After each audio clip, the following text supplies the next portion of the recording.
Welcome back, everybody. We're really glad to see you all here today, and to those people online as well.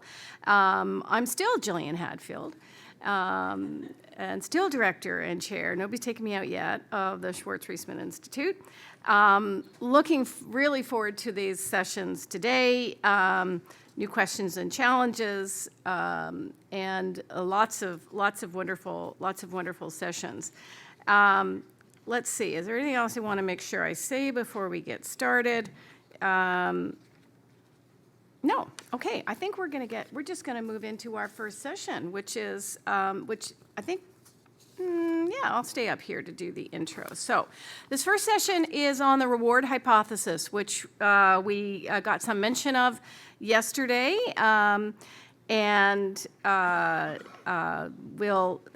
We're interested in this. I think Rich will give us, who is the source of the reward hypothesis, posited 20 years ago that, and maybe Rich, you're going to say this, but let me just summarize it here, that all we mean by goals and purposes can be well thought of as maximization of the expected value of the cumulative sum of a scalar, received scalar, signal, or reward.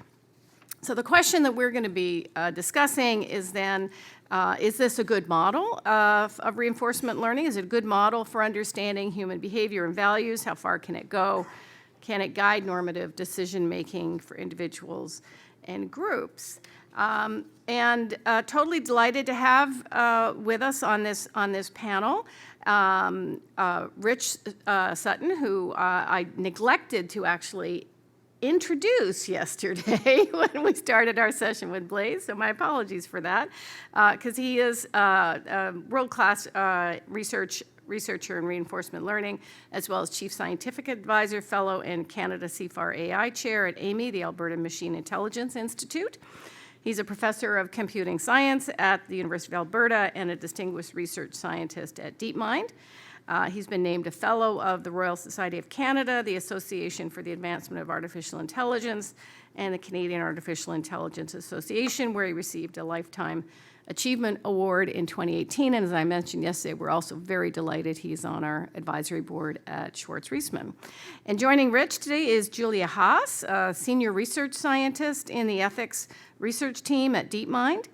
She was previously an assistant professor in philosophy and neuroscience at Rhodes College and an affiliated researcher with ANU's Humanizing Machine Intelligence Grand Challenge. Her research is in the philosophy of cognitive science and neuroscience. She works on the nature of evaluation and its roles in theories of the mind. Her current work includes investigating the possibility of meaningful, moral, artificial intelligence. And I will also mention that this is a return trip to absolutely interdisciplinary for Julia, for which we're also very grateful. It's wonderful to have people saying yes to those invitations. But our previous one, of course, was online, so it's wonderful to have you here in person, Julia. And so, Rich, I think you're going to get us started. Thanks very much. Yeah.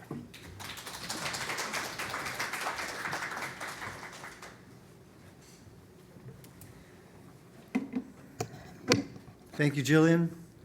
It's good to see you all again. Let's try to have some more fun today. My topic is roughly the reward hypothesis, but the reward and other related reductionist hypotheses, because the reward hypothesis is pretty reductionist. And I do have a slide just stating all so you can all see it. All of what we mean by goals and purposes can be well thought of as the maximization of the expected value of the cumulative sum of a received scalar signal called reward. So that's kind of a long sentence. It sounds like it's got lots of little bits that are intricate, but really it just says that maybe the goals of, whenever you want to talk about goals, maybe you can just talk about maximizing a single number. And that is pretty reductionist. And I'll be talking about that a little bit, but I don't want to start there. I want to start by going back a bit. So this is my outline. I want to talk about intelligence and to what degree it's intrinsically tied up with the notion of a goal, which of course is the reward hypothesis is about. And then we'll step into the reward hypothesis fully. And then I also want to talk about, what goes on inside, because the reward hypothesis is not about what goes on inside. The reward hypothesis is like what's an appropriate framing of the problem? What's the appropriate framing of a goal or a purpose? And it's not about how that purpose is achieved, okay? But that's what the agent is the intelligent agent, like we are the agents, and the robots are the agents. And what are the essential what are their essential components? That's something I want to talk about that. So, and then some other hypotheses. The value function hypothesis is really important to understand the implications of the reward hypothesis. And then I'll have just one slide where prepare us to start to think about how this might have implications for thinking about ethics. Okay, so let's start with intelligence, and here's some quotes. William James was the original psychologist. His textbook was in 1890, and he spoke about, he didn't speak about intelligence, he spoke about mind. He said the hallmark of mind is attaining consistent ends by variable means. When you think about that, that's really talking about a goal, right? Consistent ends from variable means. Something is varying its means in order to achieve those consistent ends. That's really saying the hallmark of mind is goal seeking. And then there's the field of artificial intelligence, which is famous for not defining what intelligence is or what artificial intelligence is. For so long, it just refused to do it. And I think that's not okay. You have to, if you want to have a well-defined field, you have to be clear about what your objectives are and what your subject is. John McCarthy is the fellow who invented the term artificial intelligence. He, of course, he was one of the founding fathers. But many years later, he wrote down a specific definition. That's the one here that I like as the computational part of the ability to achieve goals. The computational part, the ability to achieve goals. I think that's a really interesting definition. It's not the only definition. Often intelligence is taken to be like mimicking people, as in AI seeks to reproduce behavior that we would call intelligent if it was done by people. The classic Turing test is focusing on behaving like a person. Supervised learning, the task is often to label pictures, say, the same as a person would label those pictures. And then the large language models, of course, the large language models are all about mimicking text generation by people. Okay, so this is a major thing.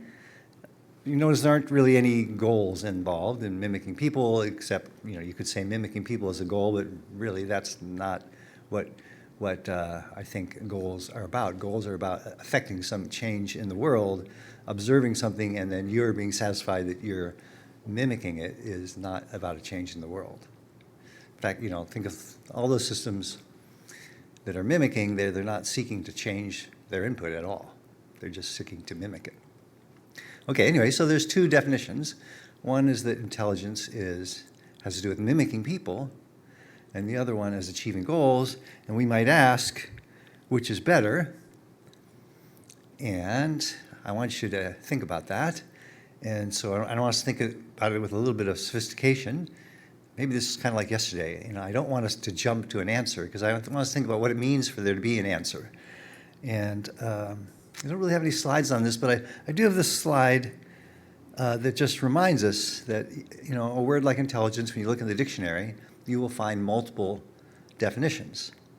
The second one being military intelligence, like spies and stuff. So every word is like this, and that's the way language is, and it's good. It's good that there are multiple definitions and multiple meanings for words, and so there isn't a sense that one is right or wrong. There's a sense in which they're useful or not useful for particular purposes.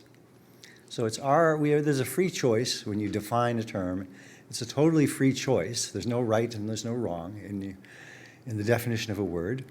But there is consequences, right? Because you're choosing how to use it, and so then you have to use it that way. And you can decide whether for your purpose that's a useful way to define the term.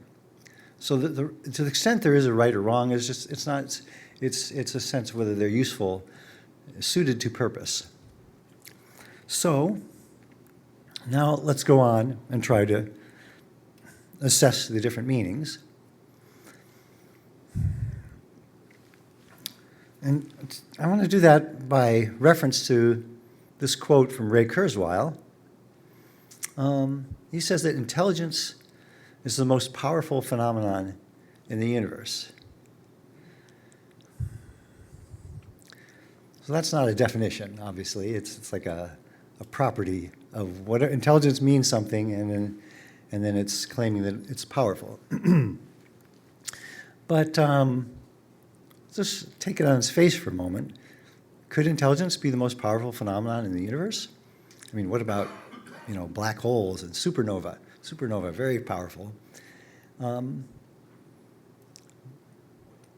But I think Ray means this literally, and I think it's not crazy to mean this literally. Like, supernova are big, but isn't it also plausible that, supernova have been around for billions of years. They've had billions of years to develop. Intelligence has been around for a few hundreds of thousands of years. If you give intelligence, a billion years, doesn't it seem almost likely that intelligence, if it still exists, would be doing things like moving the stars around, moving the planets? It would be a powerful phenomenon in the universe at that scale. I think it sort of expresses the ambition of what we want intelligence to be. Okay, so when I suggested to you that it might become a big deal and in a universal galaxy level, what I was thinking was, could the fact that there are agents in the world that have goals, and it's best to think of them that way, could it be that powerful of a phenomenon eventually? And that's what I want to say yes to. But for the other meaning, could the ability to mimic people be such a powerful phenomenon? Well, I think the answer is just no. People are the powerful thing, and so mimicking, the thing that mimic will gain some power from the people. But the ability to mimic people is not powerful in this sense. So that's my first conclusion, that the powerful part of intelligence is not the ability to mimic people, but the ability to achieve goals. And so that's a point in favor of using the word in this way, the ability to achieve goals. Okay, now let's look a little bit deeper into McCarthy's definition. He defined it as the computational part of the ability to achieve goals. So that computational part is meant to rule out, like, I can achieve goals because I'm stronger, because I'm faster, because I have better sensors. These would make you better able to achieve many goals, but it would not be because of your computations. So we don't consider that to be intelligence, or at least that definition doesn't. So moving that up a little bit, give myself a little more room. I think similarly, you could achieve goals better if you're given knowledge about the world or the domain you were working in. That would enable you to perform better, to achieve goals better. But it's not because of your computations, it's not your intelligence, it's because of the computations of whoever gave you that knowledge, gave you that help. So I guess I have a conclusion out of that I want to say that intelligence is the computational and domain independent part of the ability to achieve goals. Maybe that's a refinement or a narrowing of McCarthy's definition, but I think it's in the spirit of having a powerful phenomenon, for intelligence being a powerful phenomenon.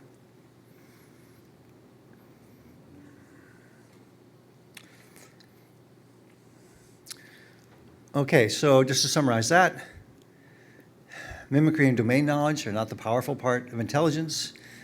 Mimicry is getting goal-directed behavior without the goals or the processes that compute the behavior from the goals. Injecting domain knowledge is a way of getting goal-directed behavior without the processes for obtaining the domain knowledge.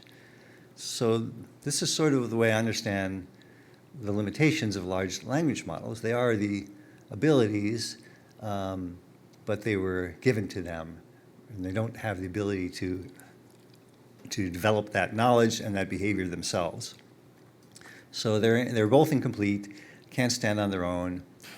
These shortcuts don't have the power of intelligence. They can be very useful, but that shouldn't make them intelligence.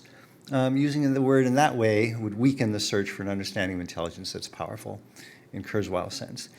Let me just say another thing on that, which is that intelligence, the word intelligence, AI in particular, in today's world has cachet. Actually, it's not even just today's world. It's always been this way. But what I mean is, like, for example, I went to the drugstore the other day, and I saw the aisle full of electric toothbrushes. And you go to the electric toothbrush section today, and they will say, this toothbrush has AI in it.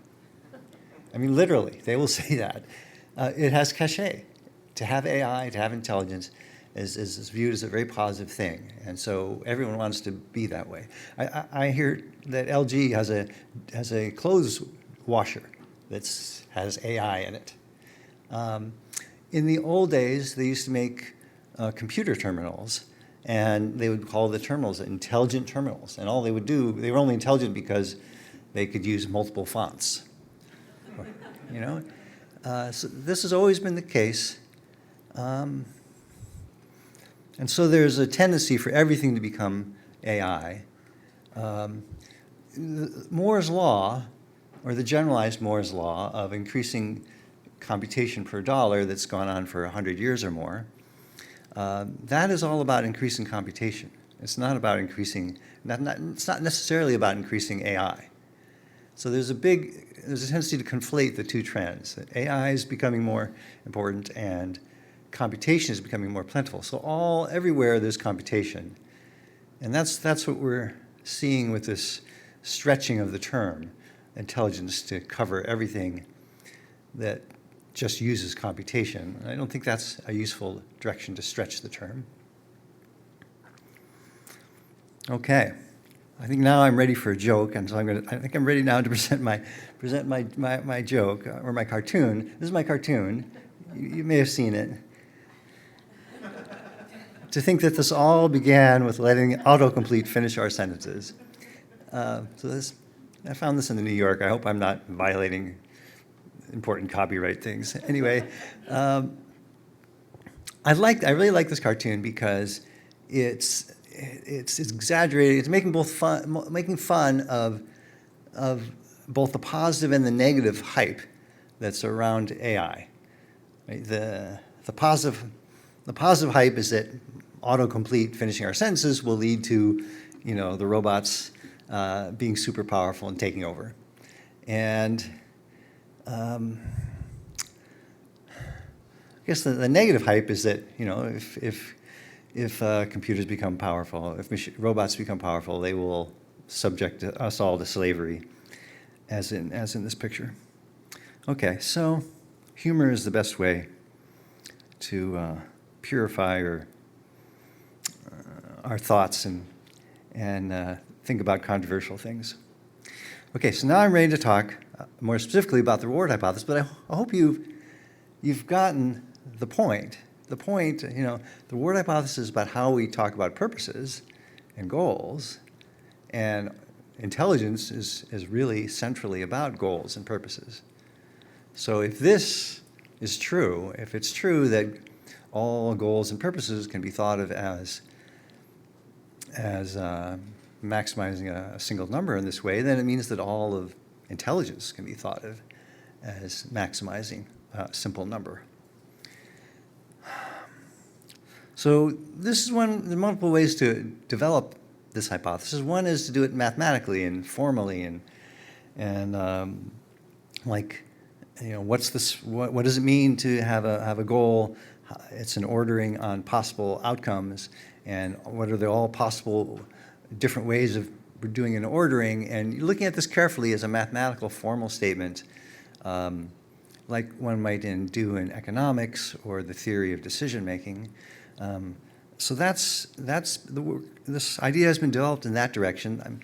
I'm referring to the work in the corner, some recent work by Michael Bowling and John Martin, David Abel, and Will Dabney, where they formally assess it to the extent that it is complete and includes anything else you might propose. So what are the other things that are ruled out? You may be thinking, you know, what's ruled out would be things like considerations of risk in a special way, consideration of multiple objectives.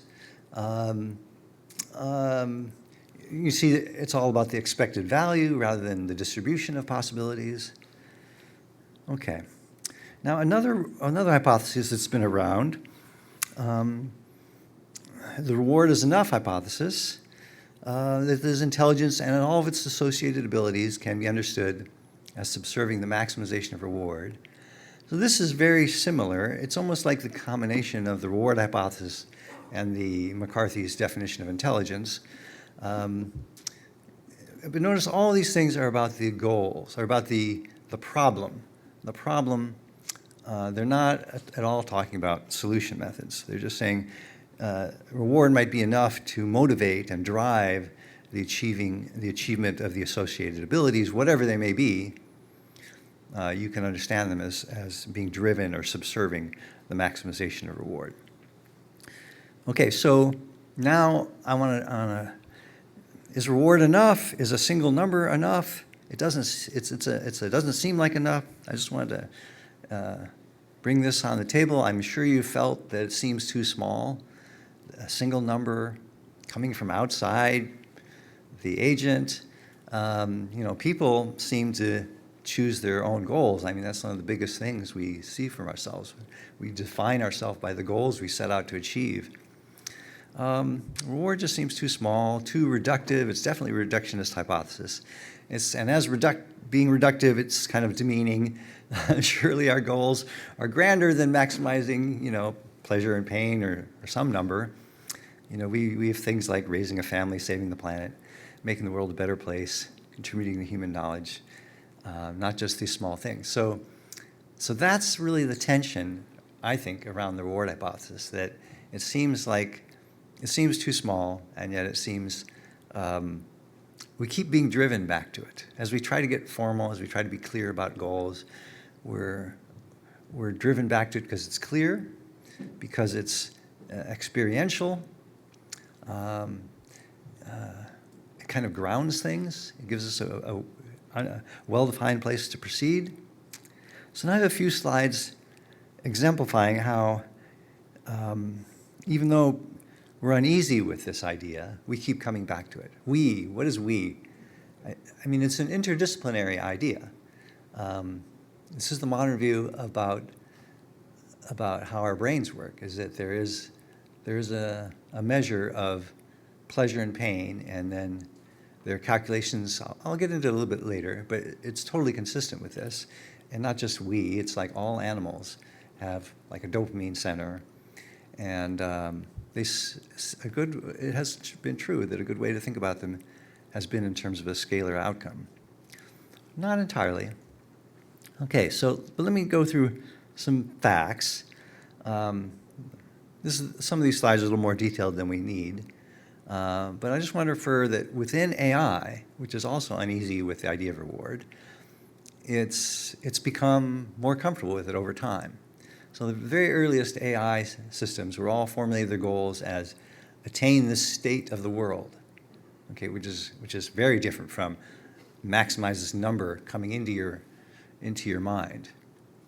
It's as if we can access directly the states of the world, which we cannot, of course. We have to infer them from our sensations. And I'm saying it's even true of the latest version of the standard AI textbook, Russell and Norvig. It still talks about goals primarily in terms of states of the world and not in terms of experience, not in terms of reward. But it also has chapters on reinforcement learning, and those all use reward. And with the rise of machine learning within AI, the reward formulation has becoming more and more standard, as in planning and Markov decision processes.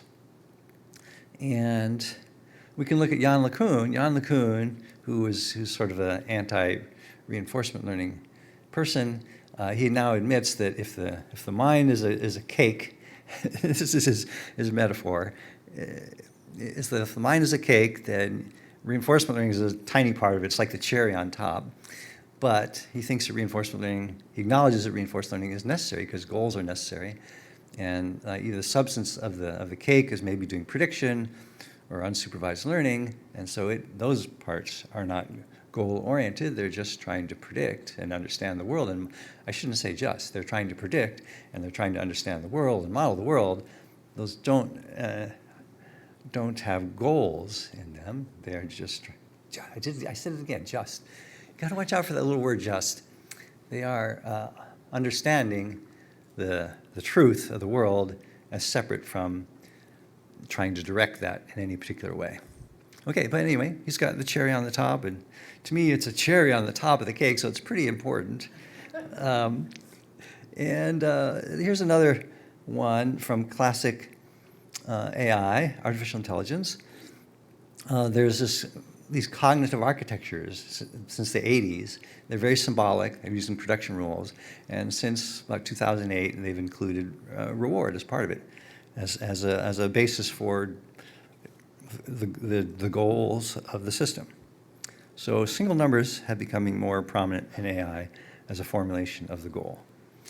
Now let's talk more in a more interdisciplinary sense. And I recently wrote a little paper where I just sort of said, there's a lot of commonality between many, many fields thinking about agenthood and goals and purposes in mind, in psychology, control theory, AI, economics, neuroscience, operations research. At least these 6, you can find basically the elements in these 2 pictures. The first picture is the agent interacting with the world or the environment.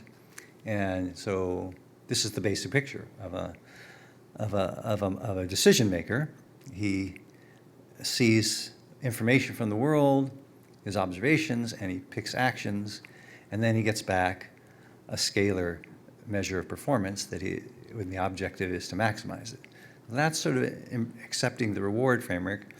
You will find this, of course, these ideas, very basic, but even when you look inside the agent, now I'm going to look inside the agent, how the problem is solved, you can find some of the common elements.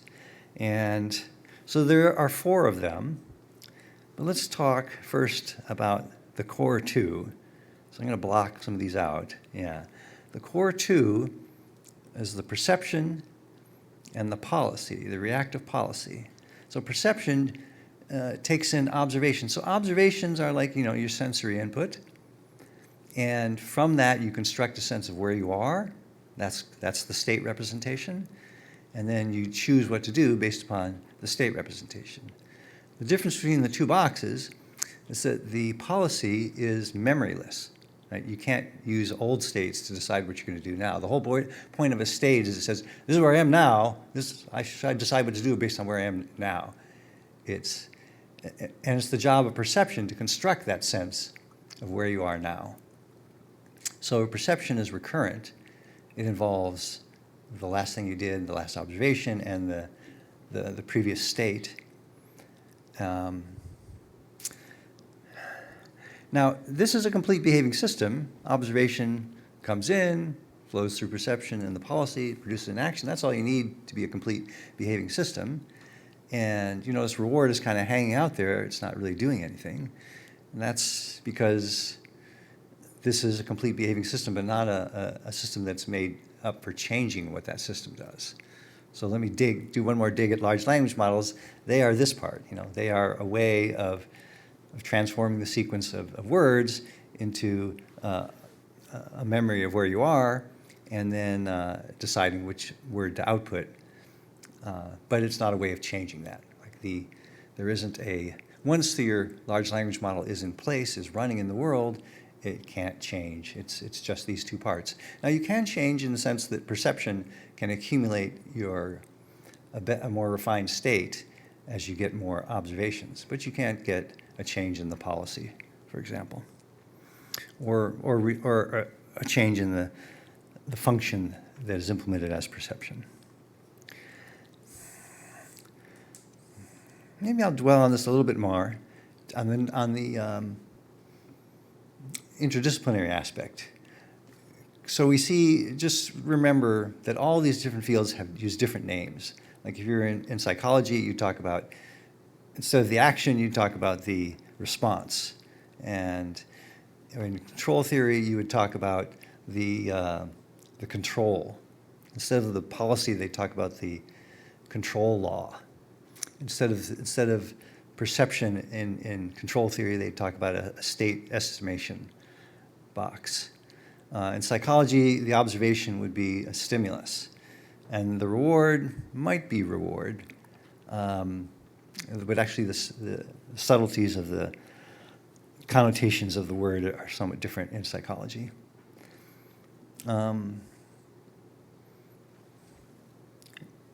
So I think it's kind of interesting to try to find a relatively neutral language that can apply to all these different fields. Okay, so unblock the transition model. The transition model is supposed to be the model of the world. It's going to have your domain, major place where domain knowledge is. Okay, I'm not going to talk about that today, so let's get rid of that. Anyway, but it would do planning. That's how you do planning. We're not going to talk about that. But I do want to talk today, as part of talking about the reward hypothesis, about the other box, the value function box. The value function is the major source of learning input, of changes in the policy. And this notion of a value function is also common to all these fields.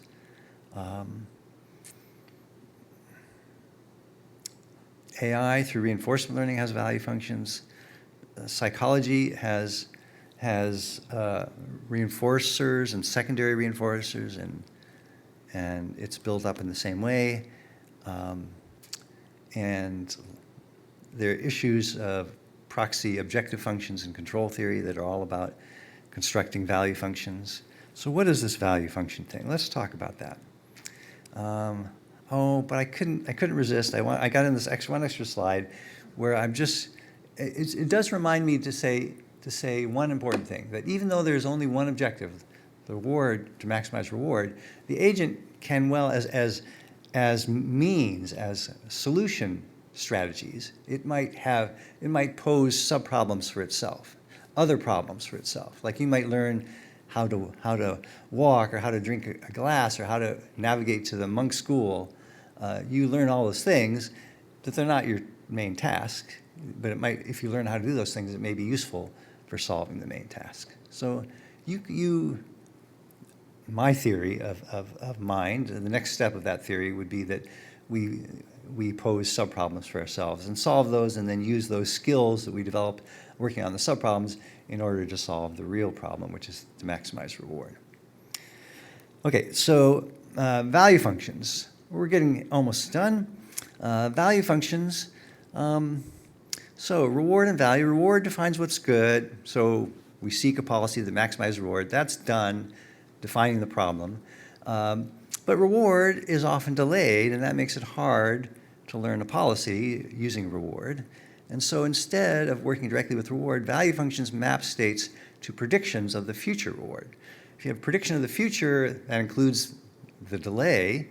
And if you can bring that into the present, if you can predict now what the future rewards will be, that enables you to eliminate the delay and makes finding a good policy much easier.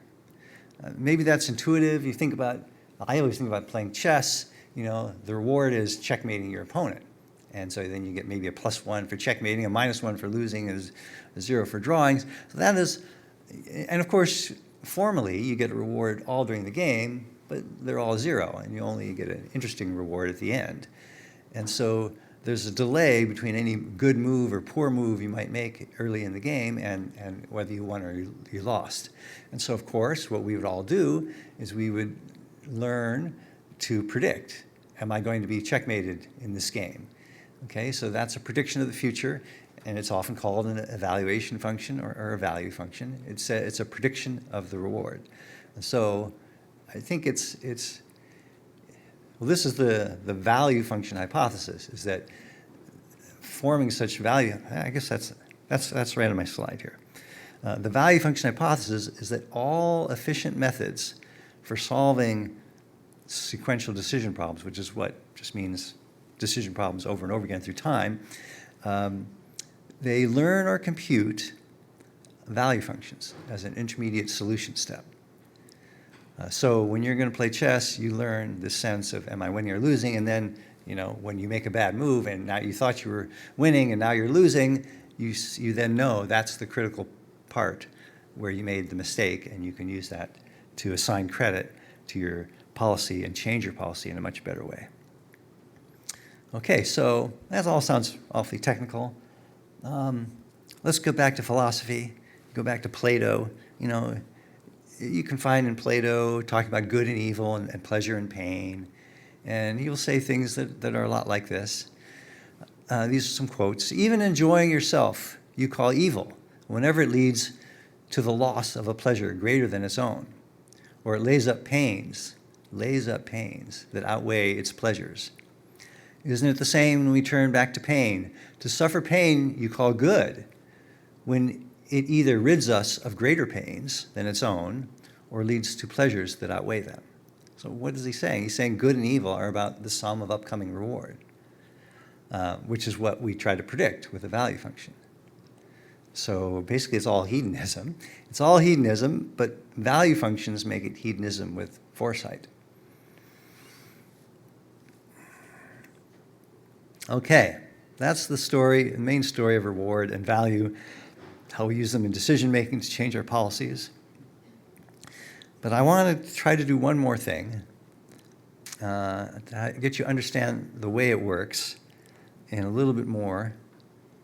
I don't know if this is going to work, but let me try.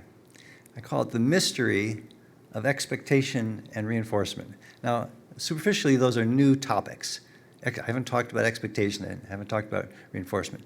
But by expectation, I mean like the prediction of reward that the value function is. The value function learns predictions, i.e. expectations of upcoming reward. And reinforcement is not reward. Reinforcement is a moment-by-moment signal that reinforces the behavior at that time. So it's really your sense of, did I do something good or did I do something bad? Should I stamp in what I did or not? So reinforcement is not reward, because there are many cases, and we just alluded to some of them, where you get, say, a positive reward, but you view it negatively. And so expectations play a role there. So expectations contribute negatively to reinforcement, in the sense like, I went to the movie, I thought it'd be a really good movie, and I went there and it was just kind of so-so, so I feel bad about it. So expectations are negatively to the reinforcement. The movie was just so-so, but because you expected it to be good, that gave you a bad feeling about it, a bad negative reinforcement. But expectations also contribute positively to reinforcement. Like when you expect to get reward, that is a reinforcing event. If you I don't know, are given $1 million,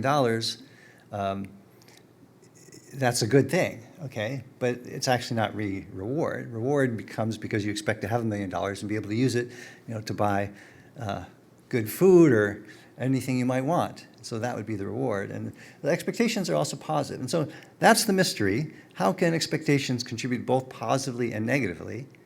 It is in just a common sense way. And the answer is over time. And so just consider this simple case of evolving through 3 states 1, 2, and 3. And this is your life, some life. Moment by moment, So 3 moments, 2 transitions, and I'll just take it that your expectations, your predictions, your values of the 3 states are 0, 10, and 0. And then the rewards when you experience these 3 states are 0 and 8, okay? So now I want to ask you the question, or ask you to ask this question of yourself. How do you feel about the first transition? So what's the reinforcing effect? Is it positive, is it negative? Like, is it good, is it bad? As you went from state 1 to state 2. And I want you to give me a number, because it's all coming down to numbers. So what number would you give to that transition from state 1 to state 2? Expectation was 0, now it's 10, the reward was 0. Do you feel good? Do you feel bad? Anybody? John's giving me a thumbs up, Sheila's giving me a thumbs up. Yeah, I think we're going to say this is like a +10 experience, because you weren't expecting anything and you didn't get anything right away, but now you expect to get 10 in the future. That's like getting $1 million. And now the second transition. What do you expect? You're expecting 10, you got 8, and now you don't expect anything in the future. So that's going to be like -2.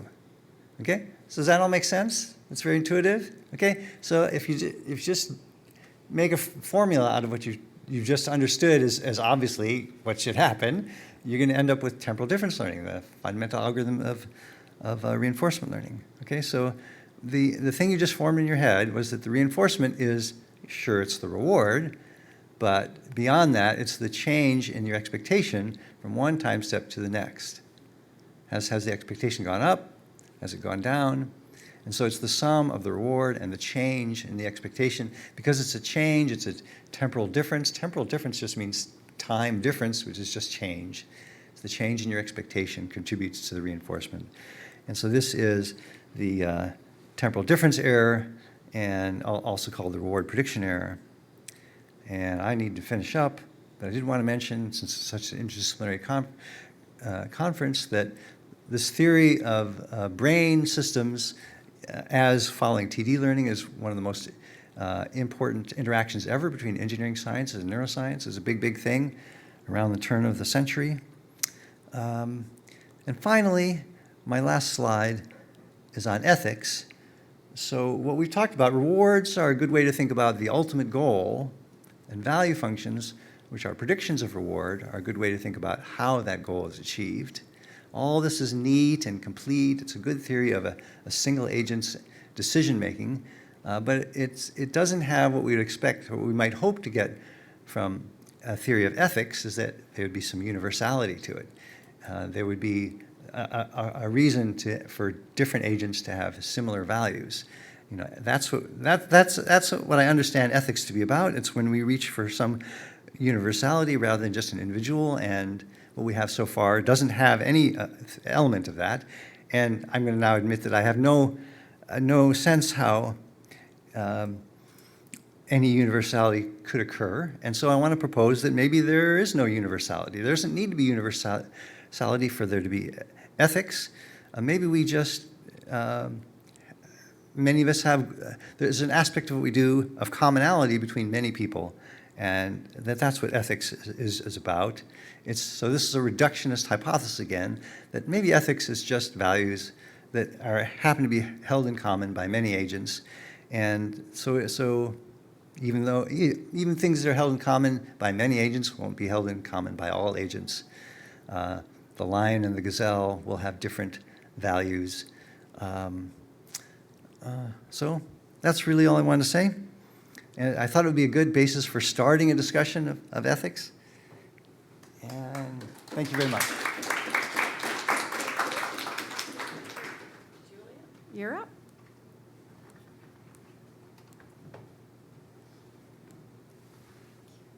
Don't trip. Don't jinx me. Thanks, Rich. I'm really glad we got a chance to do this, and thanks to Gillian for the same reason. So I'm going to start with just a little bit of housekeeping, disciplinary housekeeping, just to make sure we're all on the same page.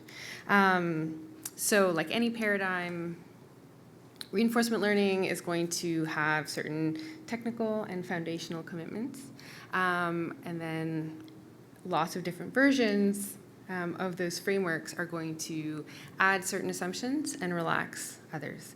And so just before I get started, I want to make clear 2 assumptions that I'm committing to because they will inform kind of what I say next. So I'm going to call this RL star, or sometimes it can also be called RLDM, like reinforcement learning and decision making. I think it'll also make clear maybe where Rich and I agree and sometimes might disagree. So the first assumption in my kind of particular version of reinforcement learning is that there is, in fact, something really special about reinforcement learning when it comes to understanding the mind, right? And so I think this is an assumption we share. We both subscribe to this assumption.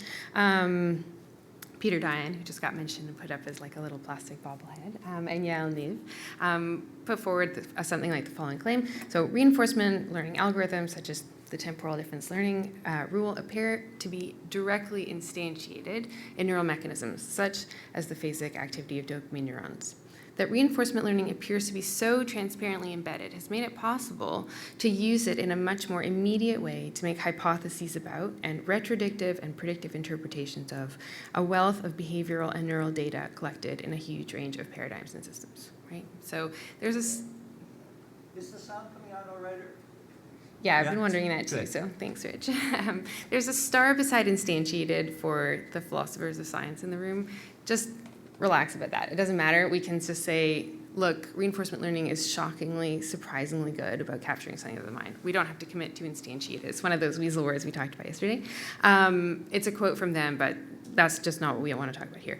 There's something about reinforcement learning that is extremely powerful when it comes to understanding the mind, whether it's instantiated or not. So that's the first commitment that I'm making here. The second commitment, where we may disagree, although Sutton, June 21st, 2023 suggests maybe that's not the case, is that minds like ours subpersonally assign subjective rewards somehow. So there's a big debate about this question of where do rewards come from, right? And the kind of classic view is that reward comes externally. And that is an important tenet of some frameworks of reinforcement learning. But I'm going to go ahead and say, and this is kind of an agnostic claim, that the mind somehow internalizes reward. There are good competing theories for how that takes place, such as by Chris Summerfield. It doesn't matter. I just want to say that the mind somehow internalizes reward in ways that are important. So that's going to be a commitment where we perhaps depart from one another, but it's going to inform kind of how we want to go forward about this. Okay, so that's a bit of ground clearing. What I want to use my time for today, and kind of as a basis or a backdrop for the discussion, is to make 3 claims about kind of this version of reinforcement learning and what it means for understanding the mind. And so the first question that we have, right, is the reward hypothesis a good model for understanding the mind? And as Rich has pointed out, it's been kind of transformative in the decision sciences and all those fields that we talked about, cognitive neuroscience, computational neuroscience, psychology, economics. Increasingly, I think, in philosophy, it's like making inroads in philosophy. But I would actually say the first kind of claim that I want to make is that it's still underappreciated in how much it should and can transform our understanding of what the mind is fundamentally in the business of doing. So this is kind of the cartoon dialectic slide, right? I think when we think of the mind, we have historically, but even in recent kind of cognitive scientific history, so we've seen this in Joel's slide and Blaze's slide yesterday, is, when we think of what the mind is fundamentally in the business of doing, as Haugland put it, it's about thinking, it's about intellect. It's fundamentally kind of an epistemic machine. The mind is a computer. And one of the ways that we can put that is that the mind is in the business of performing computations over representations of descriptive matters of fact, which is just to say the mind is in the business of making better and worse kind of assessments of what's going on out there in the world. Is it raining? What day of the week is it? It's about knowing the world so that we can move around in it in various ways. And so more or less factive representations of the world out there.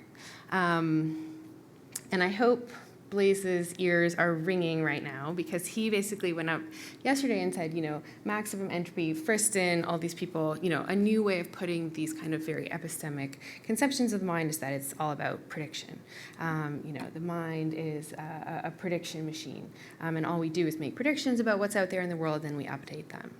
But again, it's essentially about knowing in some lowercase k sense of what the mind is all about. And I really disagree with that. I think the thing that we learn from the reward hypothesis and kind of the reinforcement learning framework that follows from it is that the mind not only performs computations over representations of descriptive matters of fact, but the mind also fundamentally performs computations over those representations as better or worse. So we are continually representing the world as we move around in it, what this room looks like, what day of the week it is, whether it's raining or not. But as part and parcel of that process, we are also continually representing all of these states as better or worse with respect to our goals. So what we're doing is we're laying over these fabrics kind of the states and assigning value in the way that Rich just described. And so we're not just seeing whether it's raining, but, oh, it's raining. Here's what that means for me. Or, oh, it's raining. I live in London. Of course it's raining, right? These things can matter more or less, but that we're not just experiencing the world. We're continually evaluating the world. And so I think one of the things that the report hypothesis tells us is that the mind is not just a thinking machine, it's a evaluation machine. It's continually evaluating. Now, one of the examples that I like to use for this is kind of the thin end of the wedge. It's a very narrow case, but it's the phenomenon of binocular rivalry. So binocular rivalry occurs when you place some kind of division between the left eye and the right eye, and you show one stimulus to one eye and another stimulus to the other eye. So in this case, borrowed from Feldman Barrett's lab, is one eye is presented, I should say, with a house, and one side is presented with a face. And what you might expect the participant to see is, a house face. But the reason binocular rivalry is interesting is because what they actually perceive, what they actually experience, is an alternation. They see a house, they see a face. They see a house, and they see a face. And obviously for, the view that the mind is engaging with the world, that the mind is a computer, that we're making prediction machines. This is a very interesting case because we know for a fact that we are not perceiving what we are essentially seeing, right? The experience, strictly departs from what we know is being presented. And this was a very important test case for predictive processing and Friston-like folks because they gave a very elegant explanation of what's going on. So they basically gave a Bayesian interpretation of binocular rivalry and said that roughly what happens is that we have very low priors for seeing a house face in the natural world. And so what the mind does is it says, well, it can't be a house face, so it must be a house. But then the prediction error comes back up and says, no, well, you're only accounting for half of what you're experiencing here, so it must be the other stimulus, and it switches. And so it's saying, okay, now it's a face. Again, a strong prediction error, and it alternates, right? And what you have here is, perceptual dominance, so you might see the face first, or you might see the face for longer, or it might alternate more. Okay, the mind is a thinking machine, it's epistemic, great. We have a very, epistemically, normatively informed explanation of what's going on there. The reason I like to use binocular rivalry as a case for the evaluative mind is that when you subscribe to something like the reward hypothesis, as I did, let's say in 2017 when I was presented with this, is that I thought, I bet you reward will modulate this phenomenon. So it allows you to make predictions, even from the armchair. And I bet you reward will modulate the experience of binocular rivalry. And that is, in fact, what you find. So if you reward a certain stimulus, like the face, so you say, hey, I'm going to give you a penny every time the face appears, we have perceptual dominance of the face. But it gets better than that. You can also reward just the percept, so people don't cheat, basically. And every time they report seeing a face, you can do like a ka-ching. And again, the face will be more dominant. You'll have perceptual dominance. Friston folks, when you email them, you're like, huzzah. They're like, yeah, but it could just be information, right? The reward is an added piece of information, and so you can put that into kind of your Bayesian function, and that can still explain why this perceptual dominance is occurring this way. But what you can do is you can have a punished percept. So every time they see a house, you can make a little sound that says, dun dun, like, wah, wah, your sad piece. And if it's just information, you should have perceptual dominance of the house. That's not what you find. You actually still have perceptual dominance of the non-punished percept of the face. So really what this tells you, and this might glamorize the finding a bit. You want me to like animate less? Yeah, okay, fine. No, I know, it's okay. I'll try. Yeah, sorry. I will hold on to the podium. This is a small finding, but it tells you basically that to some very limited, non-exciting degree, you perceive what it is in your interest with respect to your goals to perceive, right? Again, this is a very thin case, this is a very narrow case, but it tells you that you don't just perceive the world. We perceive the world conditional on our goals, which in this case is to make a little bit of money in these studies, right? Binocular rivalry is a tiny case, but if you look at all the research that kind of Rich has alluded to over the course of the last several decades, we find that every stage of mental processing, from sensation and computation to action, at every level of description and mental processing, from the subpersonal to the personal, it's conditional on these attributions of reward and value. So we sense, we perceive, and we attend to the features of our environment conditional on reward and value. We remember and remember to remember, or remember prospectively, conditional on the attribution of reward and value. Our cognitive control, our ability to decide, choose, plan our future actions. In each case, you will find a body of evidence that suggests that, just like in binocular rivalry, it is conditional on the attribution of reward and value. So we have this kind of classic, picture of the mind as a thinking machine. I think that's part of the story, but the mind is also continually in the business of evaluating all of these parts of the so-called kind of cognitive sandwich. So I want to make some kind of caveats here. First of all, it's an additive thesis. What I want to say is that the mind computes over these representations of matter of fact, and it continually evaluates them. Now, for some people, that might seem kind of weak sauce. Particularly, I think philosophers sometimes want to come out swinging and say, this is everything. I call that the stronger thesis. The stronger thesis is something like, what the mind is fundamentally in the business of doing is evaluating things as better or worse, right? That's mainly what the mind is about. I don't want to go that far. We can talk about that in the discussion of why not. I want to say that the mind is fundamentally in the business of doing both. So I'm making an additive claim. I don't subscribe to the stronger thesis, although I do think it's kind of fun, and it does kind of really drive a lot of nice research. And I also don't think this is exactly the same thing as saying reward is enough. My claim is about the nature of the mind and what the mind is in the business of doing. I take reward as enough on one interpretation to be saying what's needed in order to produce intelligent behavior. Those are obviously cousins as positions. But I think reward is enough, again, makes some stronger claims than what I would subscribe to, but that's definitely something that we can talk to. But I think we need to start thinking of the mind as evaluative in these ways, not just because that's what we're doing, but also if we want to design artificial intelligence. That is a very different picture of what we're trying to build, and we'll also go towards addressing some of the kinds of challenges that we heard about yesterday. So the first question was, does the reward hypothesis provide a good model for understanding the mind? Yeah, I really think it does. The answer to that is yes, and I think it changes our understanding of what the mind is kind of in the business of doing. The second question is, how far does the reward hypothesis go? As you might imagine, I'm going to say something like pretty far. So I gave you a list of kind of all the kinds of processes that reward and value are implicated in.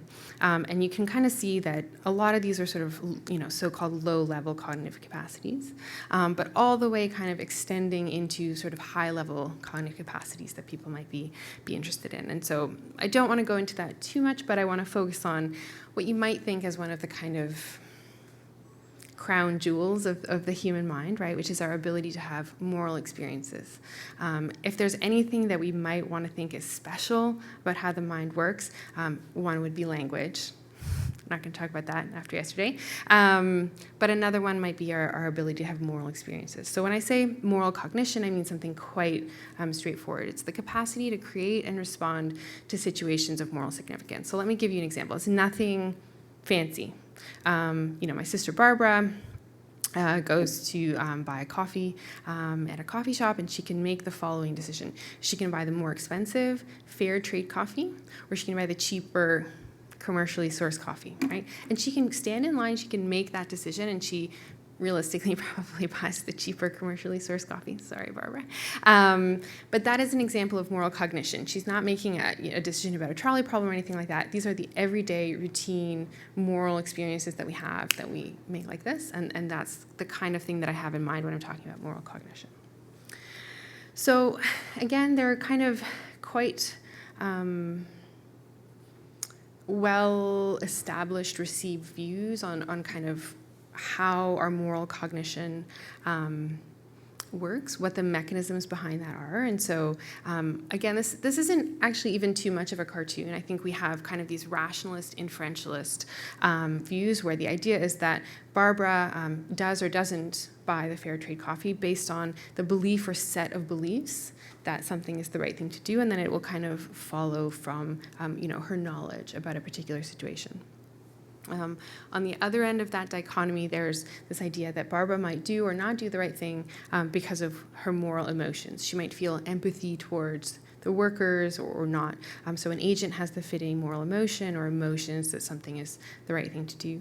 And then despite the kind of distribution of the literature, actually I think a lot of mainstream views are hybrid views, some combination of the views that you know certain things, that you have certain kinds of beliefs, you have the relevant beliefs, you also have the accompanying emotions that might motivate that behavior.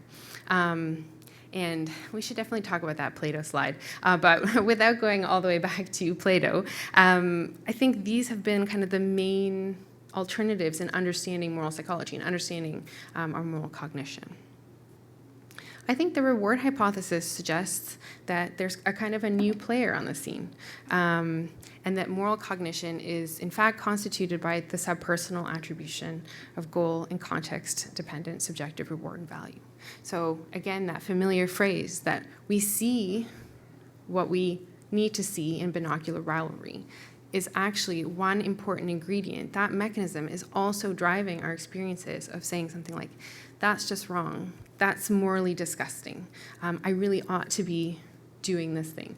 Again, in the descriptive cases, but what I am suggesting is that we actually recruit the same reward mechanisms in our moral cognitive experiences. Now, I'll flesh that out again because that's a bit strong stuff.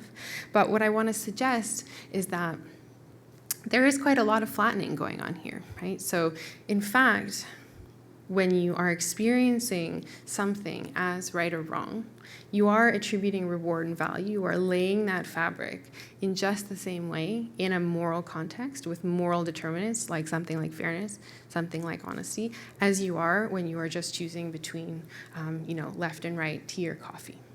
So that's to say that if I'm choosing between tea or coffee and fair trade coffee, I'm actually recruiting some of the same mechanisms. Now, again, there will be caveats that come to kind of flesh out this picture.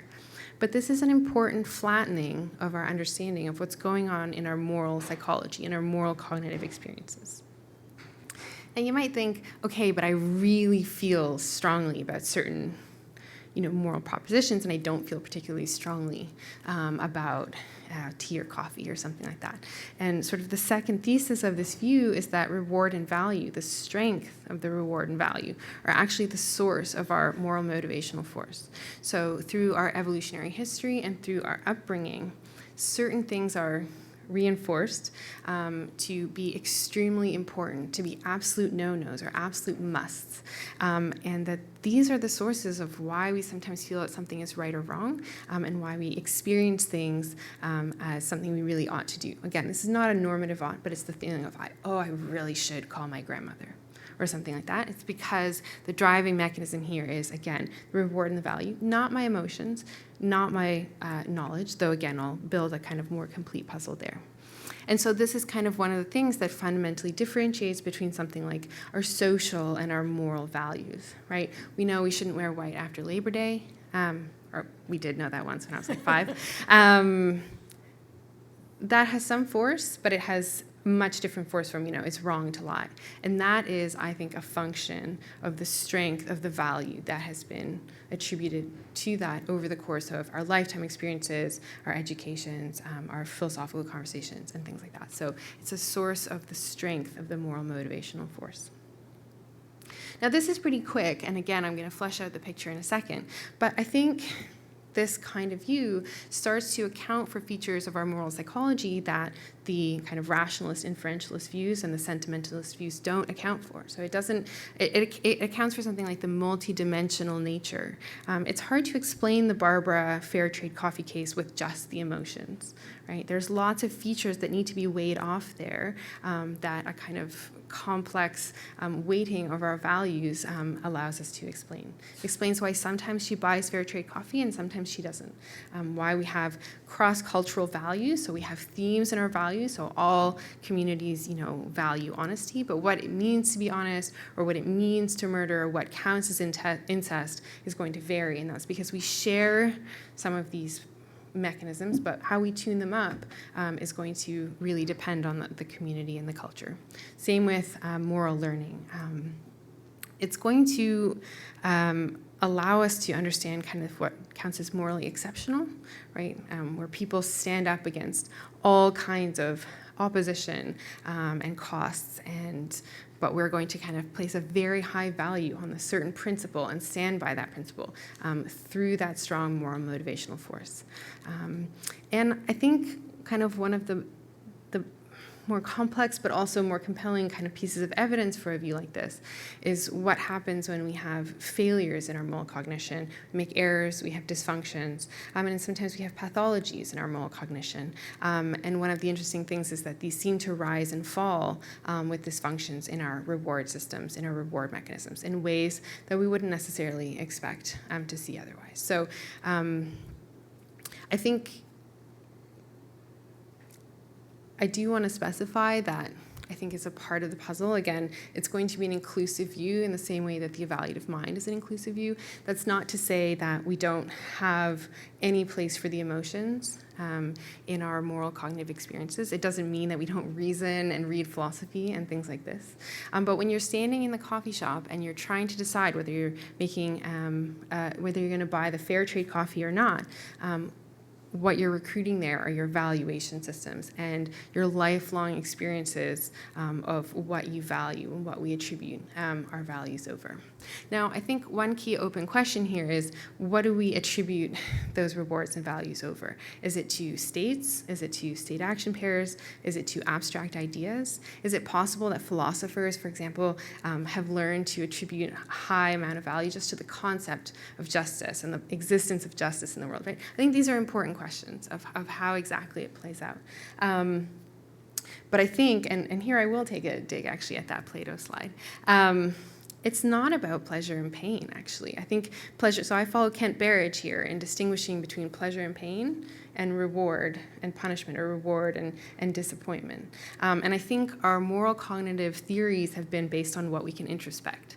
Oh, I think this, oh, I feel this. And we don't necessarily have introspective access to our reward mechanisms. And so I think, actually, in a way, it's a disservice to try and tie it back to hedonism, because reward is something different here that hasn't been on the scene, but I think is a driving factor in this much more complex architecture of our moral cognition. So how far does it go? It goes pretty far. It goes to certain things that I think we thought, were a little bit untouchable in our human experience. And again, I'll just touch on this and we can talk about it in the discussion, but I think it really informs how we understand moral artificial intelligence, because this is actually quite tractable. This is actually quite quantifiable.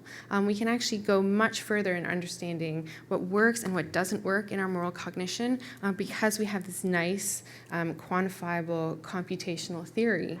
And we can go much farther in understanding our moral cognitive experiences and in designing those, right? So morality on a SOAR architecture is going to suck, but it doesn't need to suck, because that's actually not how it works in us either. And so I think having a handle on this opens some pretty interesting avenues, even in the realm of artificial intelligence. So lastly, and this will be the fastest part, but the third question is, should this understanding then guide our normative decision-making? And here, we'll definitely depart from Rich, I think. My answer, straightforwardly, that got formatted out of existence, sorry, is no. So I take guide to be pretty strong. Guide means I should then use this to govern my normative decision-making. And the analogy that I often draw here is that moral cognition should be understood in analogy to folk physics. So you know the Wile E. Coyote case, where Wile E. runs off the cliff and hangs out there for a second and then falls, right? Or other cases might be Muller-Lyer illusions, or putting a straw in a cup and things like that. We have understandings of physics that are produced by our sensations and our perceptions that we know to be incorrect. And if we rely on them, we will not land on the moon, and we will, not make other scientific achievements. And I think we have to understand moral cognition as the equivalent of folk physics. It's full of errors. Now, does that mean that the reward hypothesis is not useful? No, because I actually think it's really important to understand where our moral cognition reliably and, in fact, systemically falls down, right? So this is basically reduced to a bumper sticker I used to walk past basically every day when I was doing my PhD, which says, "Don't believe everything you think." Right? You've all seen it, it's trite, but actually that's basically exactly what this is we have very strong moral experiences: hatred, judgment, empathy, but we shouldn't believe all of those, right? But what the reward hypothesis and what reinforcement learning, along with many other contributions, allow us to do is understand the mechanisms that generate those things that we experience as right or wrong. And I do think that's powerful. I wouldn't use it to guide normative decision-making. I wouldn't say, okay, well, I guess that's what we're doing. But I think we can use it to inform it in the following ways. So one of the things that I've suggested is that we should have a kind of fault line approach. So when I say fault line, I mean something like tectonic plate movement, right? If you understand the movement of tectonic plates, you can make nice predictions about where earthquakes and volcanoes are going to occur, where things are going to kind of continually erupt. And I think if you can understand the contours of our moral cognitive decision-making, you can also start to see sort of the fault lines. We're not just going to make token errors in our moral cognitive judgments. We're going to make type errors in our moral cognitive judgments.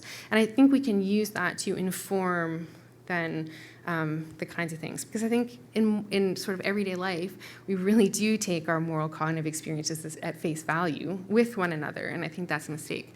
Whereas if we have a kind of causal understanding of what generates these and where they might depart, then that can be used as a kind of type remediation of what's going on. Not necessarily in a policy sense or anything like that, but I certainly think, it's useful knowledge to have. It can inform us for the better. I think it's good to know kind of the contours of the mistakes that you're making, but I wouldn't say guide because of the way these things are generated. So I think that might be a place where we depart.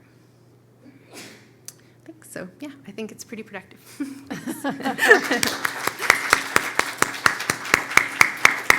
Thanks, Julia and Rich. That's just terrific. I'm so glad I got you both onto this conversation. And I have a couple of questions to get us started, but also ready to sort of follow whatever directions you'd like to head. I heard two things, perhaps, that it might be worth exploring. One was pleasure and pain. And Rich, I don't know if you want to respond to that one. And the second one, which I'll come back to, is the guiding normative decision-making. But let's take on pleasure and pain. Is that an important part of how you're thinking about this? To me, the pleasure and pain are just examples of what reward might be. Well, I think it was the Plato slide. Yeah. Yeah, he was clearly talking about pleasure and pain. Reward could be pleasure and pain, but it's undoubtedly more complicated than that.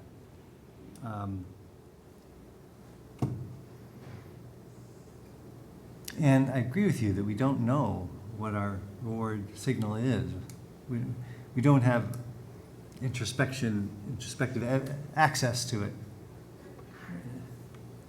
And more than that, what we do have introspective access to is I want to call it TD error. Remember, it's the thing I was talking about as reinforcement. Which is this measure of how do we feel about how well things are going. This, as you were saying, the constant sense of are things getting better or worse. We're evaluating all the time. So we have access to our evaluations, and we have very preeminent access or prominent access to are things getting better or worse. But things are getting better and worse. If you remember, it's the reward plus the change in your evaluation function.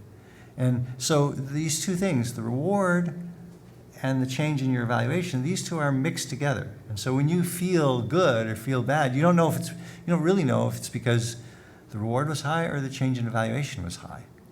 And so that is a confusion that we all have. We don't know. Once an evaluation, a value function becomes very well established, then it feels bad when our values are violated, just as if we had a form of pain or a bad thing directly. So this is a major phenomenon, in terms of our subjective experience, that it's hard to tell the difference between a reward and a change in value. Sorry, I'll try to be better about the mic. Is that right? Doing anything? There we go. Sorry. Yeah, I would say that, and again, this is following Kent Berridge. I think pleasure and pain are are evolved biological signals of reward and value. And as signals, they're pretty good, which means they go together a lot of the time.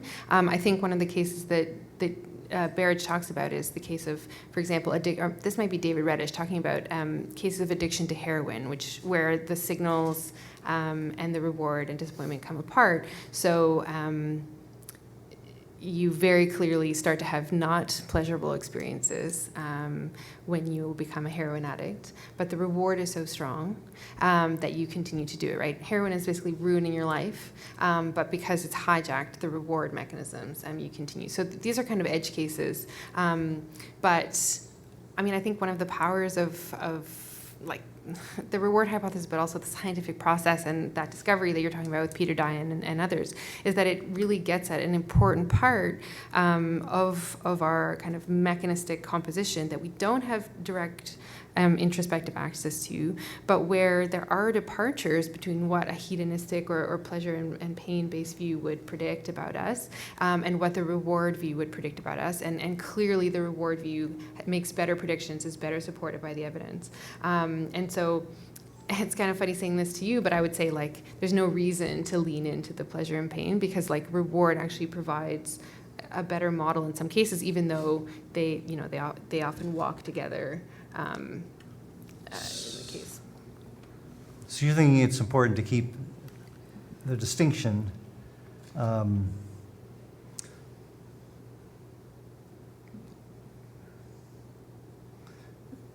I mean, the reward way of talking is more abstract. And if it was equated with pain and pleasure, then it becomes more specific. And they're therefore falsifiable, which is good. Yeah, so I'm totally on board, of course, with it's a general thing. It doesn't have to be pain and pleasure, and there may be cases. I mean, I think that I guess that totally makes sense to me. There may be pain, and then maybe you could change so that the pain is less important to you, or the pleasure is less important. Yeah, it's just more general. The reward is more general. I think another example might be the emotions, where again, we have introspective access to our emotions. And in that very hastily shown chart, right, I think there's an incredibly close coupling between our affective responses, fear, anger, and so on, and the valuational component. But you might ask yourself, how do you know? I lost that. Between the emotions and the valuational component. valuations, yeah. And so if you have a component theory of affect or emotion, you say that there's an appraisal component of the emotion, right? What triggers certain emotions? Well, on my view, it would be something like the valuational system, the reward system. But I think you lose a lot if you only look at the introspective component. You say it's all emotion. No, well, emotion is important, but actually the emotions are kicked off by the valuational mechanism, by the valuational assessment that then triggers these ballistic responses like empathy or fear or anger or so on. So I think, again, they're very close. I don't know if bedfellows is the right word. Like, these things really run together. But I do think that you come up with cases that reward accounts for and the emotions do not, and that there are cases where reward explains the phenomenon and pleasure and pain do not. And so I do think it's, they're obviously very closely related, but something is lost by blurring between those two. Maybe, of course, economists, of which I am one, have thought and debated about these questions a lot because we represent a utility function. Most of the modeling is done with the idea that you can take all decision-making and put it into a continuous function. But I want to press a little bit because I hear in Julia's framework, again, with this concept, this broader concept of valuation, to say, like, your brain may actually have many sources, many valuation schemes that aren't necessarily representable as a continuous scalar reward. And so I just want to push on the scalar part because I think that's a difference between what you've presented. And that's in economics. Julia agrees with the scalar. Yeah. You do? Yeah, I Okay. do agree All with right. scalar. And I'll be the disagreeer then. Yeah. So there's a nice paper by, I'll come up with the name in a second, which just basically suggests that you can have these vectors that reduce to the scalar. And so that there are kind of mathematical ways of taking that kind of consideration and still having it reduced to scalar, and you can say, like, woof, the theory holds that it's scalar. And so I think I'm probably less invested in this part of it, but that would be the way that I would appeal to it, is that you can accommodate that kind of intuition and still preserve the scalar feature of the theory. But you might want to defend it, like, more I think the original work arguing that you can reduce the vector to the scalar is in economics. Morgenstern and somebody or other. Right.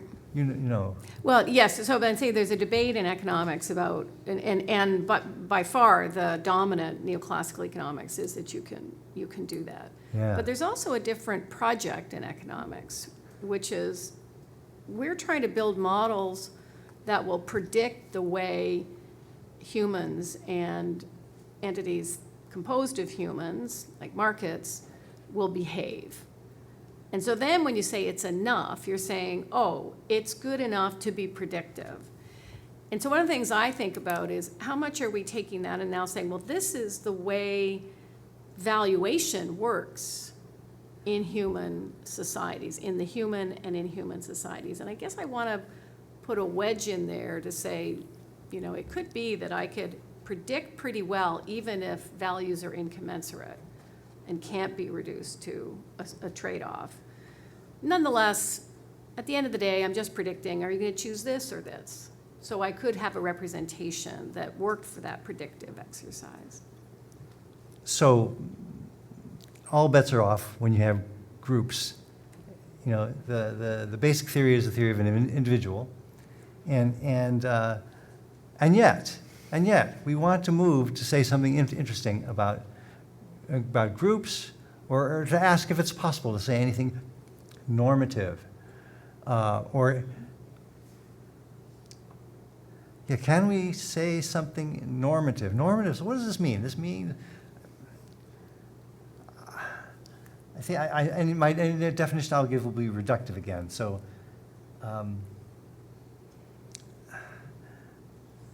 so how can we walk up to this? So one way to walk up to it is the way Julia did, which saying, well, maybe these, the moral decisions are not that different from the ordinary decision-making we do every day. And to me, that makes sense. And so, I mean, I want to push and say that for the individual, we can think of it all as one system.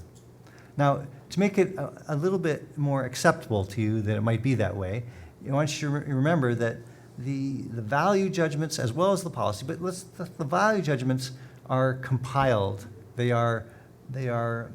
may be due to learning or reasoning, but in the end, they're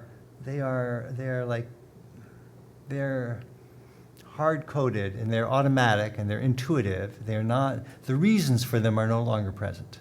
And that's what I want to say. The reasons, you might have a very firm feeling that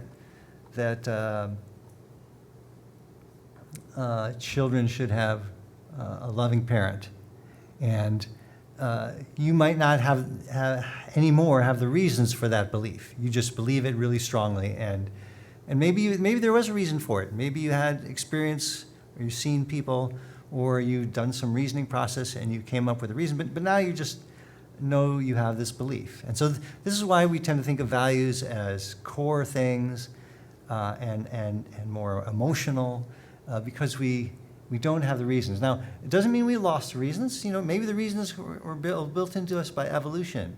To me, it doesn't really matter. You have ended up with a judgment about the goodness or badness of certain things, and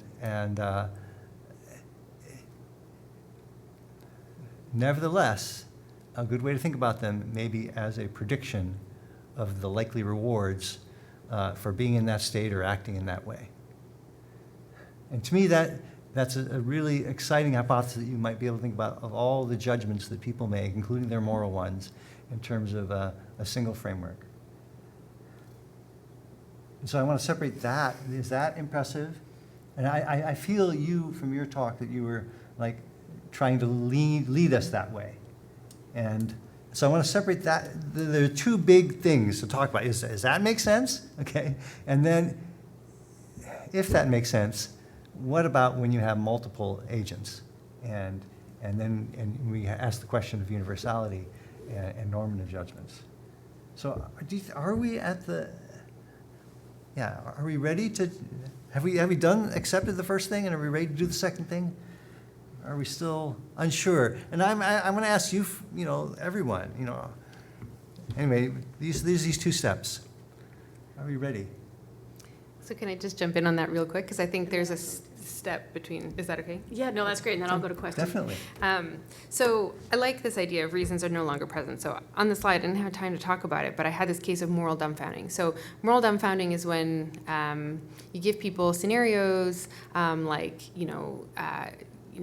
Jane and John are brother and sister, and they would like to have sex just the one time with protection. So, there's no possibility of any of the genetic consequences of, incest and so on and so forth. And you ask people, like, is this morally acceptable? And people are like, no.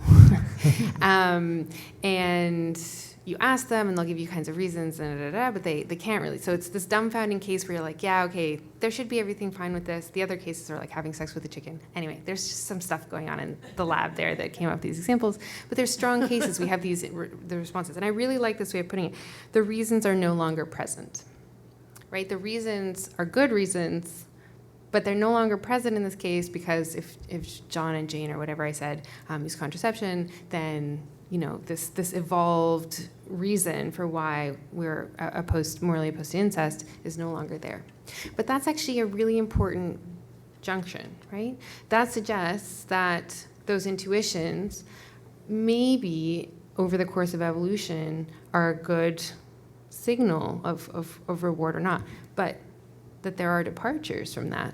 And that's where the normative story comes in. So we have these descriptive experiences of like, no, but the reasoning and the moral philosophy or the ethics or policy making or all these normative disciplines, law, economics, come in because we tell ourselves, okay, but shunning the outgroup may no longer be doing us a service because we live in a global cosmopolitan society where we all want to get along.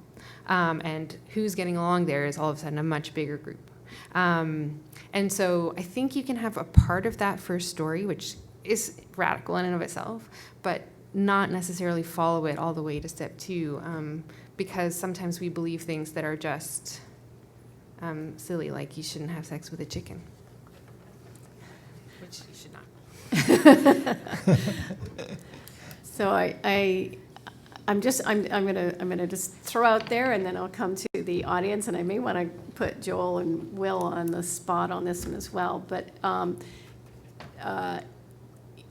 you know, the idea of thinking about the values or as intuitions as some kind of thing that is just there. We don't know where it came from. It accumulated from our, as opposed to, which is what I really like about your framework, Julia, is it's a very active process. And actually, so I make the claim in the work that I'm doing thinking about normative systems, and I have a very, very reductive definition of normativity. It's what the group labels, and we just have a labeling scheme. This group says this is okay and this is not okay. And we've, you know, coordinated cognitive structures and institutions and so on to produce that, but it's adaptive, it changes.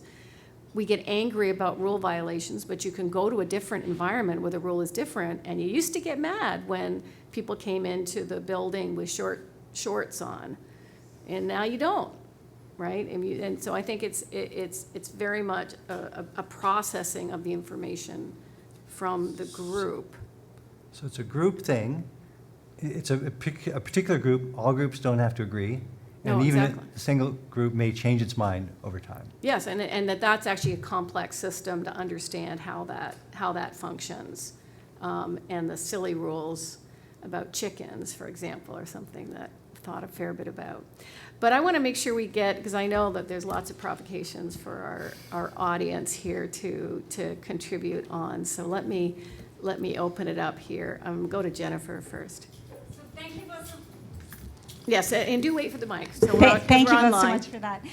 So this is sort of following up on Julia's claim that minds subpersonally assign reward, and I don't disagree with that. I think absolutely we do. But I'm curious about whether we also personally do this, and whether it's not an expression of our autonomy as rational agents capable of setting goals that we do this. This is also my reservation about the sort of McCarthy definition of intelligence as being about the computational part of achieving goals. Surely we can apply our rational intelligence to setting goals. I mean, we don't have that much flexibility with respect to the sort of homeostatic needs that are encoded in us as biological creatures. But beyond that, we're on a long leash from evolution, and we can surely, in rational conversations with each other, work towards finding goals that stand the test of rational scrutiny, and so that kind of expression of our freedom intellectually seems to me to be a very, very important application of human intelligence. We're not just slaves of our reward functions, just looking for ways to maximize, whatever this damn thing is in us. We get to say what we're pursuing, and that seems a way in which our intelligence is called into play. So, Isn't there a famous philosopher who said that our reason is a slave to the passions? David Hume. Excuse me? Reason is and ought only to be a slave to the passions. Yeah, but that's Hume. Yeah, that's Hume, and he's obviously wrong about that. So I'm very much on the side of Immanuel Kant here, that we that what is right is what is universalizable. There are the maxim underpinning your conduct should be something that is universalizable, that could be a law for all. There's an important contribution of the inclinations in here, right? So we have certain natural inclinations that we have to satisfy to continue our existence as the kinds of biological creatures that we are. And we may have to discover things about people's inclinations empirically through interactions with each other. But the question of what we're inclined to do is separable from the question of what we ought to do. We can criticize our inclinations. I can find myself inclined to do stuff that I think is wrong. Actually, even just kind of at the level of biological fitness, right? There's, various appetites that I have towards, sweet and salty foods and so on, and I can appreciate rationally the reasons for which I have those inclinations and actually reject them as, in the current environment, not contributing to my fitness. I can overrule them. And that's not something that, raccoons can do. That's why we're more intelligent than they are. But they're so cute. They are. Not the ones in my backyard. My sister literally had 4 raccoons in her garage this morning. So, okay, so obviously, like a big question, so let me kind of try and step through that. So we were talking about this a little bit yesterday. So I would say that I'm a motivational involuntarist. So I'll give the example of coffee, but cigarettes might be a good example for other people. Over the course of my experience, I have acquired a very strong liking for a cup of coffee. And that guides what I do. But again, coffee is kind of a trivial case. Oh, and Jennifer, I definitely put an asterisk there just for you, because I was like, oh, God. So in my defense. Now, I can't just reach in and say, I'm not going to need that cup of coffee tomorrow, or I'm not going to need that cigarette. And I can't say either, when you scale it up to some of my moral responses, maybe less savory moral responses, I'm just not going to judge that way, or I'm going to do that thing. So I don't think we can overrule them in that sense. And I think that's basically, I'm an early modern rationalist pre-Kant, that I think that they're thick causal mechanisms. Of course, we're not raccoons. And we do have reasons. We can make oughts as groups. And to the group, what is normative is for group. I think one way to kind of start picking at that is that some groups are just better. They have better principles and better norms that work better for the group than others. So that should be a kind of clue that it's not, that there might be a kind of normative dimension, like, okay, these institutions that in fact work better towards the goals of us getting along together. Close sidebar. So what do we do when we have this involuntarism, but we also come equipped with the raccoon plus of knowing that there is a better way? I think we have relatively indirect paths to, let's say, diminishing my reward for coffee. So what I can do is I can, drink a glass of salty water every day that I have a cup of coffee, and indirectly ratchet down the value that I place on coffee, or the value that I place on the smell of a cup of coffee, and so on and so forth. So it's kind of an intermediate view where it's like, I think we can leverage our reason, but it's by no means as easy as some of us would want to hope that it is. And I think it's important to emphasize this end of the debate. I mean, again, it's always a question of emphasis, but it's important to emphasize the difficulty, because I think if we don't, we think we could just pull the lever, and I think that leads to all kinds of disasters, basically. So I want to react as well. I'm really glad you asked this question, because I think it's really the heart of the whole thing. It's, is it demeaning to think that they have something that's a signal coming in? I'm going to call it pleasure and pain, because it goes with the demeaning aspect to it. It's that we are a slave to our pleasure and pain, and it makes us seem small, and like we don't have choices. And these are the most important things in our lives, what we're trying to do with our lives, and that the idea that we don't have control of them is really annoying.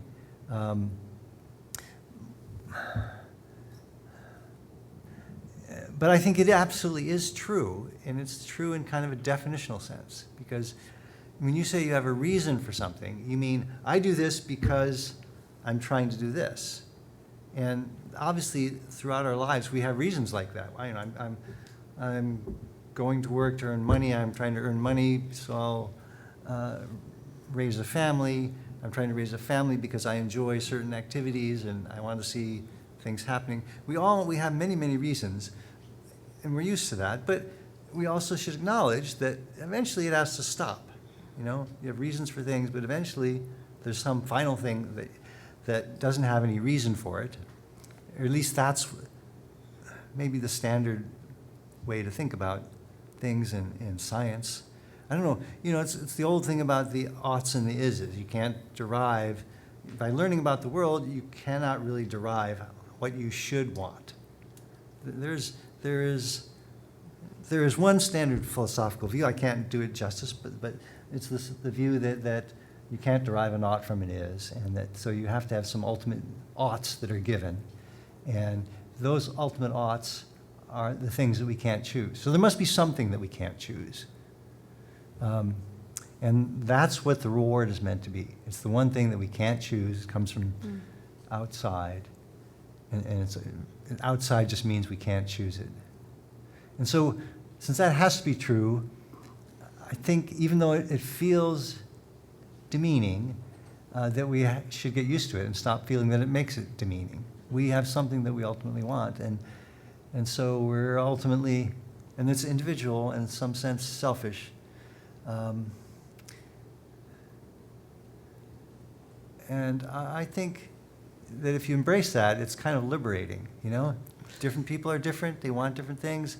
It's okay for them to pursue different things. Doesn't make us bad people. I'm going to jump to another question because I want to make sure we get a few more people in here. Sheila? Hi, thank you so much to all three of you for such an engaging discussion. So I guess I wanted to start by just harkening back to a conversation that Rich and I had yesterday. I think, and in defense of John McCarthy, I think that McCarthy in 1955 defined a notion of artificial intelligence, and that intelligence is a vague term, just like our conversation yesterday about baldness. You know, if I start pulling hairs out of my head, at what point do I recognize that I'm bald? Whereas when I put that hair back in, I wasn't bald. So when you comb it this way. Yeah. Anyways, I think there are lots of terms that are vague, and I think that people define them purposefully, and I think that intelligence is one of those. So, but I wanted to. I was really struck by Julia's discussion of binocular rivalry, because I feel like I'm having binocular rivalry, you know, between the two of you, and that we're all just trying to make sense of this complicated idea. And again, to a point that Julia made, you know, what we see, the way that we interpret, the way that we make sense of the world is indeed informed by some sort of bias we have, or sorry, that's not the word that you used, but some sort of expectation of what we want to achieve. So what I wanted to make sense of myself is where in your conceptualizations of things you absolutely disagree, or where you actually, where some of the disagreements we see, and even to Gillian's question about the reward hypothesis, is just about what we actually decide to highlight in our formalization or our understanding of things. Like, so, Rich, even when I was looking at your decision-making box on the right, which is one that, in one of your slides, which is one that I'm very familiar with, you know, I thought, where's memory? Where's long-term memory? Everything's been compiled, you know, where from classical decision making, where's the notion of that predictive mechanism is actually being not sort of compiled into the value function, or everything being compiled into a scalar reward, to Julia's response to Gillian. And so I guess I want to push back on saying, what are the elements that are important? Where's long-term memory? Where is this notion, some of the elements that actually contribute to a reward eventually being compiled into a scalar reward? And is that diagram for you on the right really representing everything that it needs? And then I guess and again, I thought about things again that we think about in the context of multi-agent systems, about goal seeking, you know, the ability to create goals, about commitment, about intention, all of those elements that we often use to make sense of the world that are not part of your diagrams. Probably they're compiled in somewhere in there, but I think there's utility in including them. So what do we have? Are there things in your formalisms that are just compiled away that are important. And then I guess the other question was, where do we fundamentally, or where do you, in your binocular rivalry, fundamentally, or my sense of the binocular rivalry that I'm having, fundamentally disagree? And maybe this is a conversation to take offline for afterwards, but one of the things I was intrigued about is this, what I perceive as perhaps our ability to be able to reflect on to have an awareness of our reward, to be able to reflect on our reward as we do other representations, and whether that's an element that is of utility in explaining some of what we see or understand as the mind. So that's it. Well, Thank you. those are a lot of things. Julia's writing down her thoughts. I'm not writing, so I have to go first because otherwise I'll forget. So there are many things. I will forget some. Remind me if you get them wrong. First, memory, long-term memory. There were 4 boxes. All 4 boxes learn, and so maybe there 4 boxes are 4. Maybe they're 4 neural networks. That'd be a fine way to think about it. And then they all have weights, and those weights are all adjusted through learning and planning both, so that they would all have long-term memory. Memory is throughout. So I want we can get a sense of freedom. We can get a sense of intention. We can set a sense of choosing goals, because I do think it's a really major psychological thing that we choose goals. We choose, except they're not reward goals. So maybe they shouldn't be called goals. They are sub-goals. They are strategies that you choose as part of your solution of the problem. The problem is fix. The problem is reward. The problem is the reward is not a compilation of something. It is the thing that is unchanged. It is not a compilation of something. Other things are compiled, like by learning what gets rewarding and what's not rewarding, you decide what to do. By learning what's rewarding, what's not rewarding, you compile into the policy, you compile into the value function, you even compile into the model, and you compile into the perceptual process where you're figuring out, oh, this is a good way to think about the state that I'm in, or this is a bad way to think about the state that I'm in. All those are learned and in that sense compiled. And if you want to look at reasoning, reasoning is in the model of the world where we learn that, this causes that, and that reasoning, that knowledge of the world is at multiple levels, low-level physics and high-level decisions like, oh, I'll go to the conference or I'll take this job. But there's no compiling in the reward signal. Or, if there's any compiling, it would be evolution compiled its goals into our reward. But for us, the reward is just a primitive thing, and it's never changed. And yet, absolutely, it's appropriate to have the sense that we choose our sub-goals. And that's like the most important decision we make. I'm going to choose to study economics or philosophy, or I'm going to choose to devote my life to understanding how the mind works. Okay, those are, and I'm not thinking about this, but maybe if I devote my life to figuring out how the mind works, I will enjoy myself better. I think that's the way it goes. I will get more reward. So I think, there's also a multi-part, and I feel like Joel basically asked you, Sheila, to ask this question. So in terms of the question of, emphasis and binocular rivalry, I think that's just the nature of scientific and philosophical theorizing, right? It's a question of emphasis in a lot of cases. So depending on how we configure our audience, we would either be like aggressive opponents or allies, depending on who we're engaging with and the point that you're trying to get across. There's just a sociological feature of that. But I think where things really start to come apart is what predictions do your commitments generate and what implications follow from your view. And that's where you also start to see some departures between us. So just examples from the kind of conversation that we've had so far that I'm thinking about is, okay, I think we actually really disagree on this pleasure and pain thing. Like, we're like, oh, no, we really disagree about that. And it will generate different predictions, and it has very different implications for how we understand certain things about the nature of human beings and how we kind of follow from that. I think we disagree on this normative question of what then we should take away from these experiences of values that we have. It's funny because I wrote down liberating too, but I mean it in a very different way. It's liberating in the sense that if you recognize your limitations, that's very liberating. So you accept the flaws in your system. That's actually very empowering to the way that I was mentioning with the coffee, because then I can leverage that to become better. And again, so you'll see different predictions there about what works in terms of self-regulation, and there will just be departures in the kinds of commitments that you have. And then I would say, in terms of what we're striving for with artificial intelligence and how we should recognize them, for example, as people, that would be another place where you would actually see our commitments that look very similar in some places separate because of the implications that follow from that. So I think, but it really is like there's partly a sociological phenomenon of who we're engaging with and who we're trying to persuade, where in some cases we're a united front, because I think the reward hypothesis is in a minority or can be in a minority despite how powerful it is. But then, between one another, we would see big differences or something like that. So.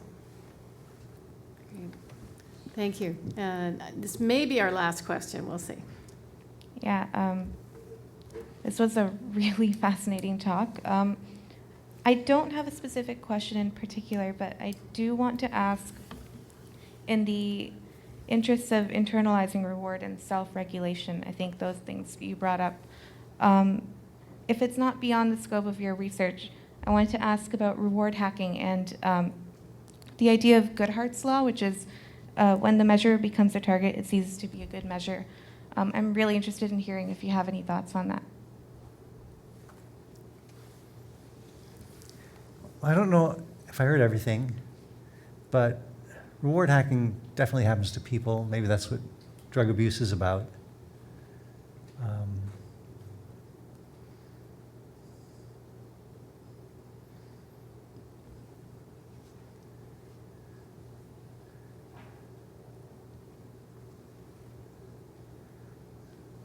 I'm not sure I understood everything you were asking. I can repeat if... Yeah, so I was asking about reward hacking, which is something you answered, but also Goodhart's law, which is when the measure becomes a target, it ceases to be a good measure. If you're Goodhart's familiar law. with that law. I wanted to ask, in the interests of self-regulation, as something Julia mentioned, if there are thoughts on that. Julia, have you got? Oh, sorry. I guess Goodhart's law doesn't apply because that's sort of a community thing.